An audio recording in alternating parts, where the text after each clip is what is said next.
मनुष्य से जाने अनजाने में, चाहे विवेकपूर्वक हो चाहे अविवेकपूर्वक, प्रमादवश, मोह और भ्रमवश किसी न किसी प्रकार से अपराध होते ही रहते हैं। देवी देवताओं के पूजन के बाद में समापन करते हुए सदा क्षमा प्रार्थना करने की एक परिपाटी रही है और छोटे पापों, छोटे अपराधों, छोटी भूलों के लिए छोटे प्रायश्चित और बड़े अपराधों के लिए बड़े प्रायश्चित हमारे धर्मशास्त्रों में कहे गए हैं। किंतु प्रायश्चित शीघ्र कैसे हो और बहुत अधिक कुछ ना करना पड़े किंतु सारे पाप क्षमा हो जाएं, ऐसा भी कोई उपाय है क्या? ऐसा भी रह रहकर व्यक्ति विशेष को, प्रत्येक जनमानस को सताया ही करता है। जानते हैं कि प्रायश्चित कैसे करें। देखिए, प्रायश्चित करने की योजना बनाते समय हमें एक क्षण भी यह बात नहीं भूलनी चाहिए कि हम सब सत चित आनंदमय परमात्मा के दिव्य अंश हैं। इसलिए परमेश्वर के सभी दिव्य गुण बीज रूप में हमारे गुप्त मन में विद्यमान हैं। यदि हम अपने व्यक्तित्व से दैवी तत्वों की अभिवृद्धि करते रहने का विचार कर लें और निरंतर उसके लिए प्रयत्नशील रहें तो सद्गुणों के विकास द्वारा दोष मुक्त हो सकते हैं। सर्वोत्तम प्रायश्चित यही है कि हमारे उच्चतर गुण विकसित हों, दुष्प्रवृत्तियां स्वयं फीकी पड़ जाएंगी। सूर्य जैसे जैसे उदित होते चले जाते हैं, सारा संसार आलोकित हो उठता है, अंधकार का नाश हो जाता है।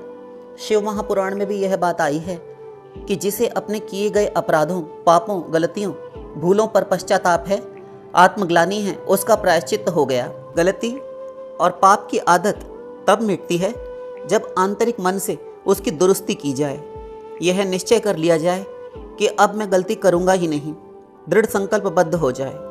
ऊपरी ताड़ना से उसे दबा देना, ऊपर ऊपर से स्वयं को दंड देकर उसे रोकने की कोशिश करना, ये सब व्यर्थ है। उसे जब दबा देते हैं तब फोड़े में पीप की भांति वह फूट निकलती है और भयंकर रूप ले लेती है।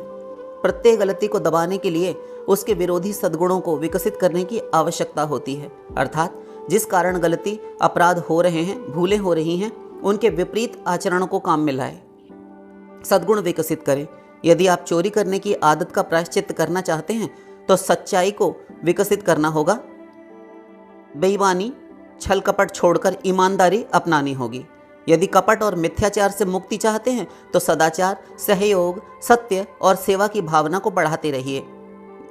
यदि हिंसा से मुक्ति पानी है तो प्रेम, सहानुभूति और महत्व का दायरा बढ़ाइए। महर्षि वाल्मीकि प्रारंभिक जीवन में बड़े ही भयंकर डाकू थे। अनेकों को लूट मारकर जीवन के लिए आवश्यक वस्तुओं का संग्रह किया करते थे। एक दिन उन्हें अपने पापमय जीवन का ज्ञान हुआ कि प्रायश्चित कैसे करूं। वाल्मीकि विद्या प्राप्ति, ज्ञानार्जन तथा शुभ चिंतन में संलग्न हो गए। राम नाम का आश्रय लिए एक विद्वान के रूप में वे प्रसिद्ध हुए। देखिए, अंधा वह नहीं है जिसकी आंखें फूट गई हैं अथवा वह जो जन्मांध है। अंधा वह है जो अपने दोषों को ढकता है, देखने के बाद भी उन्हें छिपाने की कोशिश करता है। दोष ढके नहीं जा सकते।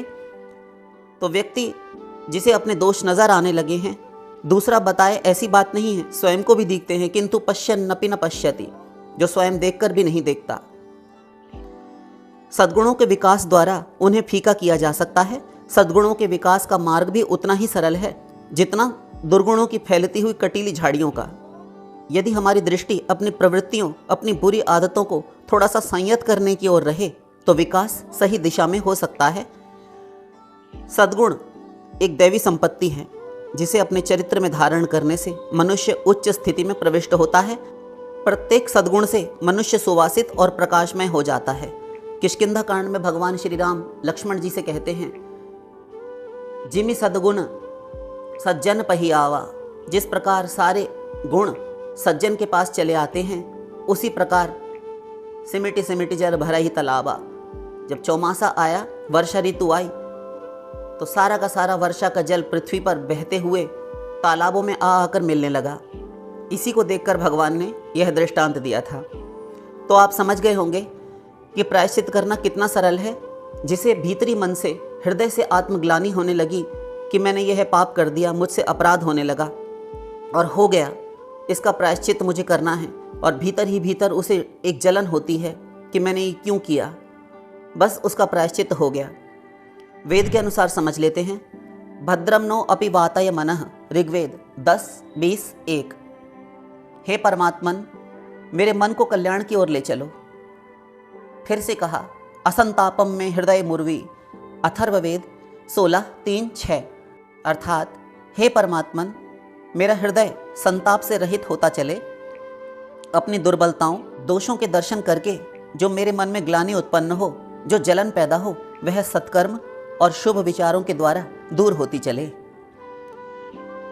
आशा करते हैं कि प्रायश्चित के विषय में आपको कोई भी भ्रम, संदेह नहीं रह गया होगा। शेष फिर